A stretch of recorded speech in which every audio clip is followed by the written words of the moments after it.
Hey everybody, welcome to Hard for Games. I'm Tony. I'm Bobby. Welcome to the channel. So, Bobby just got a huge ColecoVision haul. There's tons of, there's a console, there's a bunch of the modules. Yeah, the expansions that they have. A bunch of games, a bunch of Atari 2600 games, which we'll get into in a second. And most of all, styrofoam. Tons of styrofoam and manuals, all that stuff. But first things first, before we kind of showcase this to you guys, let's explain the title a little bit and how we acquired this and what the heck is going on with this individual whose health is failing him. Yeah, so we got this system, this collection, from a terminally ill guy. But we'll start back at the beginning. I was on Facebook. They have the Facebook virtual garage sale sites now. It was for our county. This guy posted about a ColecoVision. No interest. Nobody else was interested. I don't think people knew what it was. So I was like, I'm interested. He's like, if you want to meet up, check it out, come on over. So he gives me his address. I tell him when I'm going to be there. He gave like a rough estimate of what he was looking for it. So I was like, all right, get the cash out, got it all ready, show up to this property where there's no neighbors. It is just his house. Isolation, It is complete isolation. So that's like a red flag for any online interaction like that. Yeah, exactly. Oh my God. Pull up. He doesn't have it's just a dirt driveway going back like half a mile. So I get out of my car and he comes out. He's like, "Oh yeah, all the stuff's in the back here. Come on, just follow me." So I'm like, I hope I don't die. Yeah. And glad you didn't. So that's the first mistake there. Second mistake was I didn't tell my wife where I was going when I bought it. Nobody knew where I was. That's awesome. So if something did happen to me, it would have been dangerous. You're just Hopefully in a Jessica pit doesn't watch this episode. Yeah, exactly. We'll see what happens. So then I go back, and luckily he has all his stuff laid out on a nice little patio table of what everything was. It was laid out nice, had all the games, all the expansion packs, the actual system, and he assured me that everything worked, which it's kind of tough unless you have it plugged into a TV to confirm. Most of the stuff I tested worked. There's a couple things, but yeah. Yeah, so for what the price was, I got a really good deal on it, I think. I don't know. How much did you spend on it again? I don't know. I don't even know if it was a couple $100. Maybe a little under 200? Yeah. I'd say for what you got, I mean, there's a huge bin full of stuff. I'd say under $200 is pretty fair. Yeah. I mean, including because it has the manuals and some original styrofoam. And I didn't have to do the work to piece. You didn't have to curate it yourself. Right. Yeah, it was there, which is kind of the convenience fee a little bit. Exactly. So the story was that this guy, when I went up to him, he didn't look in the best of health. He was a younger guy, but he looked old. Okay. He had big tumor on his stomach, he was almost distended. He's puffing on cigarettes the whole time, so I don't know if he'd just given up or what. He's just screw it or what, yeah. But the story was that he played the ColecoVision when he was a kid, and he's got kids of his own. And before he went, he wanted to share some of his passion, his enjoyment that he had with it, with them. Yeah, sure. Who wouldn't want that nostalgic moment with your children? Exactly, yeah. Especially before you go. Yeah, and he's like, yeah, if they liked it, I'd, leave it to them. They could play it and think of me. But his kids were dicks. They're like, "Dad, this sucks. This is not the type of video game I wanted to play. I wanted Xbox. I wanted PlayStation." He spent all this time trying to get his ColecoVision set together, and his kids are just like, "Screw you, Dad." Even though you're dying. Yeah. I wanted a PlayStation 3 or PlayStation 4 or whatever it was. Granted, we don't know what type of dad he was or things like that, but yeah, we don't know that. Only what he told us. Yeah. It's still pretty crappy to be like, "Dad, I don't want to do this with you." Yeah, exactly. Humor your dad's dying wish a little bit here. Right. Which obviously didn't happen. So, and again, our goal here is not, man, we snatched up this great haul from this dying guy. It's, hey, he was like, forget it, screw it, my kids don't want to play it. But his intention was to have someone enjoy it. And that's what he kind of was saying. He's like, do you know anything about it? I was like, I don't know that much, but we do a YouTube show where we do things like this. We show the things that we like, and other people watch it because they like it. Yeah. And he's like, man, that's really cool. That makes me really happy. So it's kind of nice that we're kind of fulfilling his wishes that he wanted with his kids, but with us and with you. Exactly. So we figured, if his kids are going to be brats, let's enjoy it for him, right? And on behalf of his kids, since they're not going to. So we don't know where he's at right now. We don't know if he's passed on or not. What's going on with him? But you know what? Here's to you. Cheers to him. All right. So first things first. There's an off-screen bucket here. We're just pulling stuff out of it. First things first is, of course, the ColecoVision itself. Now, the ColecoVision was released in 1982, and you want to give us a little history about Coleco and Coleco, the company? I mean, I did a little research in it. I'm not an expert, and if I make any mistakes, feel free to chastise me and lambaste me in the comments below. Just crucify him if he's wrong. Yes, because I am up for the challenge. There you go. All right, so anyway, Coleco actually stands for Connecticut Leather Company. That's so crazy. That's so weird. That's so weird. And the way that they started out was, they were a leather manufacturer. They started making swimming pool liners, and then they Oh, I'm sorry. I'm just getting my lift on real quick with this nice power brick. This power brick here. But go on. I don't want to interrupt. All right. Yeah. So they, like many other companies in the 70s, late 70s, they were doing clones of all Atari stuff because Atari was smart enough to use off-the-shelf components for many of their systems.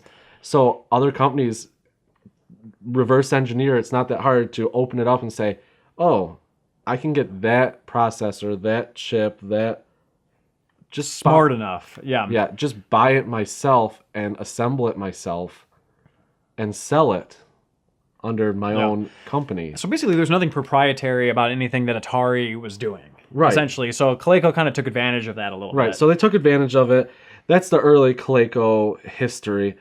They did one system, I don't remember what it's called, but then they came out, this is like an actual competition system where they got their own components, they assembled it, and they wanted to be in the video game market. And video games were hot in 1982. 1980s, like that. They were early 80s, yeah. Yeah, early 80s, before the crash. Yeah.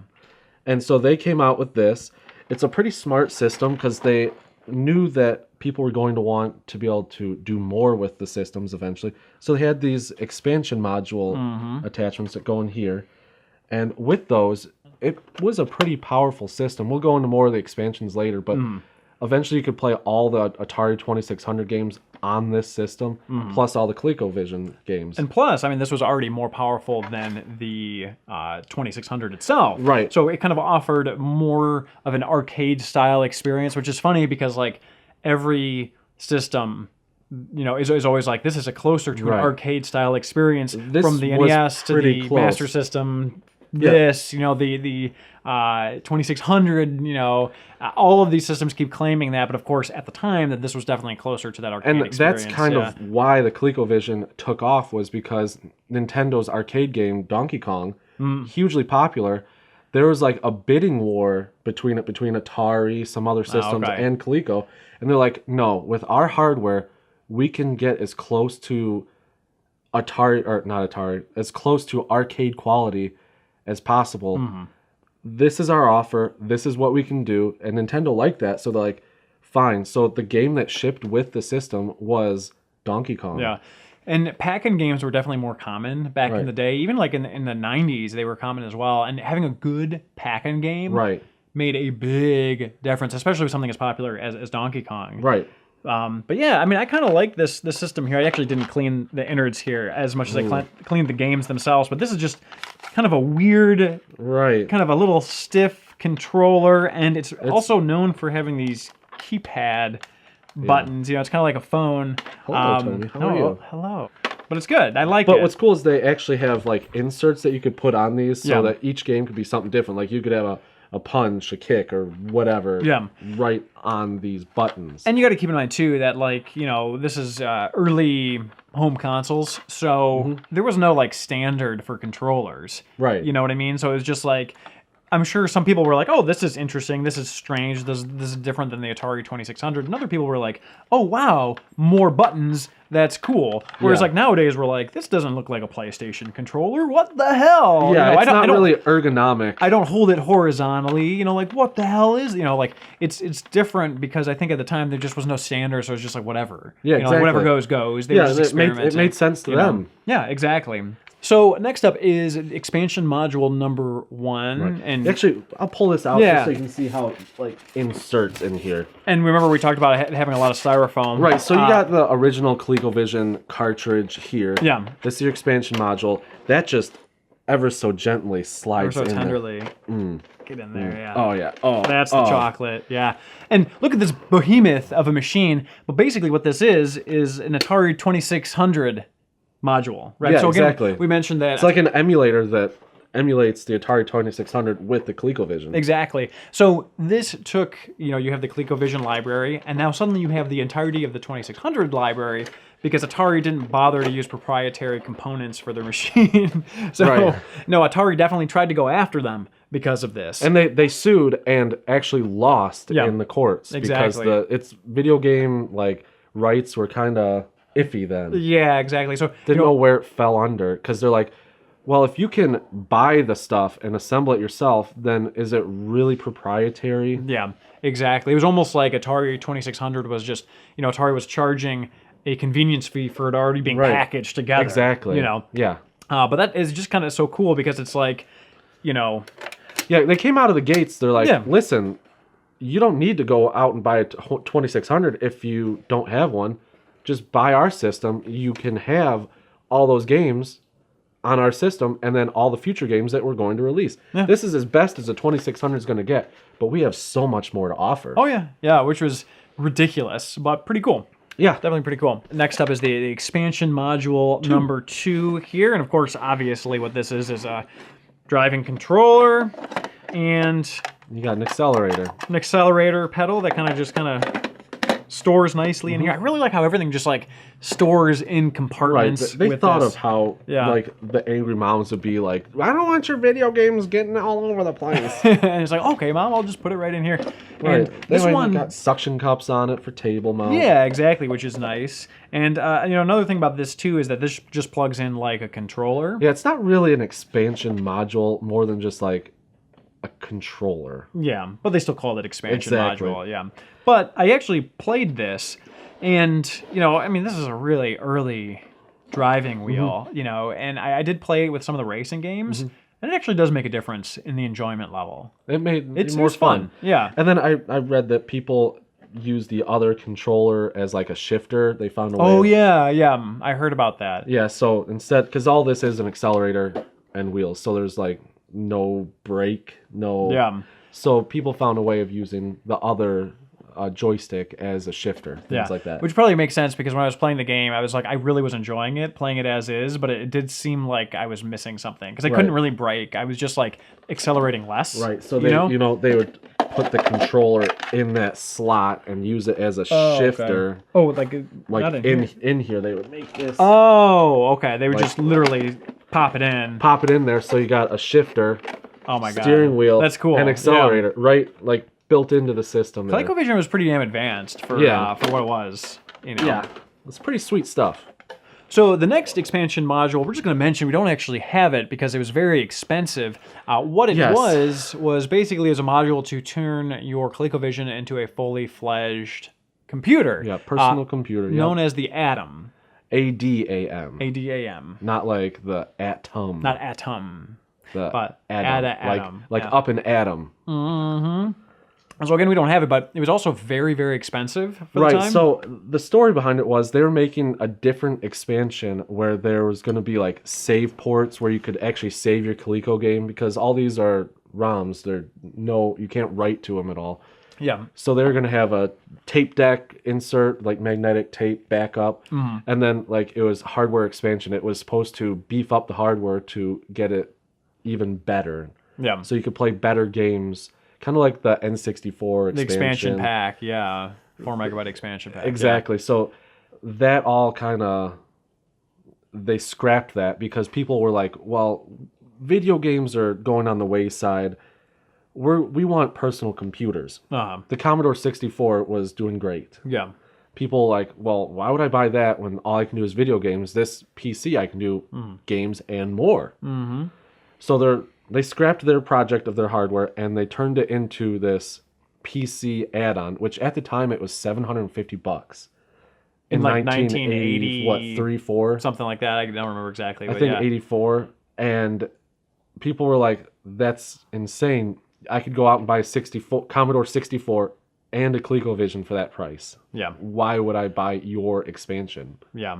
So it didn't really do well. And it also explains why, this guy didn't include it in his set. Right. Because it's like, what was the point, really? It was probably super expensive. I don't know how much they go for nowadays, but it makes sense now that I do some research. Yeah. All right, so next up in our next styrofoam container here. Yep. Expansion module, what is this, number 4? Is the roller controller. So what all this is really is a trackball with some buttons here. Mm-hmm. And it's... converter. Yeah, it's interesting because...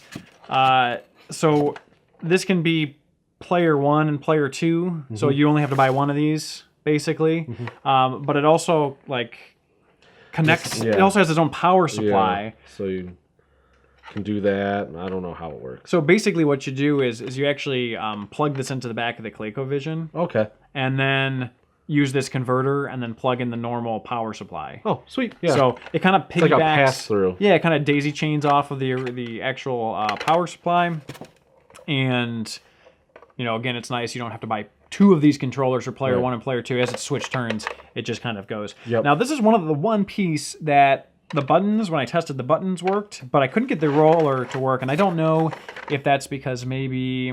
You're playing with the right game. Maybe I wasn't playing with the right game, or possibly it is broken. I don't know. Yeah, it could be. But it does have a nice feel, so I feel that, Bobby. Feel it at the same time. Little diddle. Yeah, I like that. It's good. That's good. It's like Golden Tea. Although it doesn't have... It kind of stops after... It's a little bit of resistance. Yeah, there's a little resistance. It doesn't really flow, but that's probably got a bunch of cat hair in there or something. Mercy! My asthma! My Lanza. Next up here is the Super Action set, and action joysticks. They're kind of like boxing gloves. Boxing gloves, basically, with the joystick on top. So you can see the color-coded buttons on the side. Yeah. And then they have their own keypad on the top here. Little roller wheel. And that's gratifying. Oh, yeah. And it's cool because they have their own little inserts, actually. Yep. And they do things like, so this is for the baseball game. You put it on their pitch and all that great stuff. Mm-hmm. Fast pitch, steal, pick off. So it's supposed to assist and get more, in the game. Yeah. Because you got more buttons. It wasn't like how we were complaining about the controllers. It's like, okay, you... This is supposed to be more quick, action-paced. Again, more... Lots of reading, but quick action, yeah. Exactly. Yeah, I mean, but once you're good at it, I would assume that you'd be like, okay, steal. Yeah, exactly. Again, these would be kind of sports-style games. There's a baseball game. There's a football game that actually came in this really dirty styrofoam module thing. It looks like a toasted marshmallow. It does, it really does. We should show. Doesn't it look like a toasted marshmallow? It's kind of nasty, honestly. But when I played this, honestly, I didn't really go too far in depth with the inserts here, but I did notice that for the baseball one, this didn't add a lot of value, in my opinion. Did you see the insert where for bigger hands, you could extend the grip here so that... That is kind of neat. That is kind of cool. So it makes it longer to extend the grip. That is really actually kind of good. Yeah. Cool. Who doesn't like an extended grip? Yeah, no kidding, right? But you're saying that this didn't really add. Yeah, I mean, honestly, I didn't dive too far into the inserts, but in terms of when I was thinking the super action set, I was thinking, I don't know, for some reason in my mind I thought it'd be more responsive or something like that. It definitely is not that. It's just a different style of controller. It gives it a different gameplay. It gives it just slightly different gameplay. Well, I don't know. It wasn't make or break. It's better than the Power Glove, right?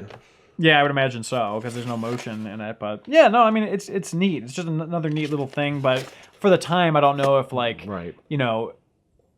it was really that game enhancing. So much added value. Yeah, I think the trackball would be more game enhancing than this, but still kind of a neat piece of the collection. Yes, I'd exactly. say. So, next up, it's going to be kind of hard to see, but, basically we have manuals for the roller controller, manuals for the Super Action Set, for the expansion module 1, ColecoVision, the arcade quality video game system. I like how they put that in their title. Exactly, right? So yeah, and for the expansion module 2. So there's just a lot of paperwork that came with it, which is kind of nice because I don't know, I would imagine, if you'd find these in the wild, like a lot of people, these are probably lost in time, Yeah, I throw my stuff away. I'm not a very good collector. Bobby. I know.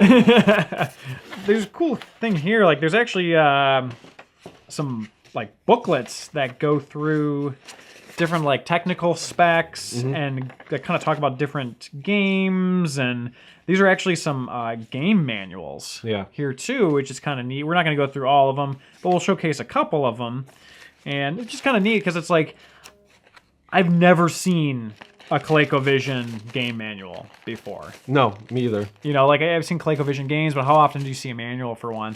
I don't know if it's rare. I just think it's maybe uncommon, I guess I would say. Right, like what 2 million units sold. So they're out there unless they're in landfill somewhere. Yeah, but like it's like the old Nintendo boxes because it was like cardboard or paper. They didn't last. People like get the game, be like, read the instruction manual, toss it, toss the box, whatever. And that's it. It's gone. Yeah, that's it. They're gone. Kind of like a lot of what survived this is the styrofoam. That's the paper. I don't have the paper boxes for it. He didn't, but yeah, be cool if he did.